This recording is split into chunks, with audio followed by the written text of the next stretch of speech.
So we're going to look at wood today. Wood anatomy is something we talked a little bit about in lecture, and what better place than on a trail side where they had to take a chainsaw to cut through it so that people can get through the trail here. So let's just take a look at some of the wood anatomy.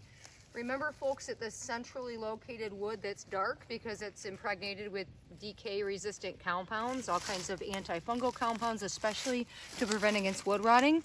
This darker wood toward the center is what we call, you'll remember, heartwood, right? And that's no longer actively conducting water. This is just impregnated with compounds to help keep the tree structurally sound throughout the entirety of its life. Outside of that is the lighter conducting sapwood that actually is bringing water up the tree, and that's going to be that nice sapwood that we've talked about. That's also xylem. So collectively, heartwood and sapwood together make up the xylem of the tree, okay?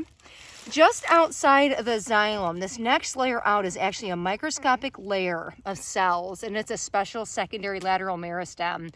That's what we call the vascular cambium. And remember, the vascular cambium is going to help the xylem grow on this side of it, and then the phloem grow on this side of it. So you heard it from me first. On this side of the vascular cambium is indeed phloem, which you guys remember, phloem is the inner bark, and that's what conducts sugars.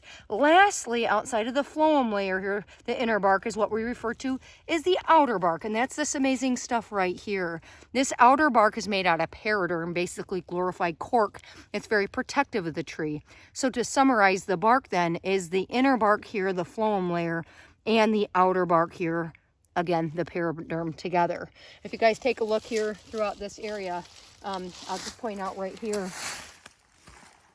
Here you can see the really nice rays that conduct throughout. There's the nice rays throughout. And here you can really see, again, a nice demarcation of the inner bark. It's very notable here, right? And then the outer bark. This really shows those nice demarcations pretty well. And I think that's it on wood today, folks.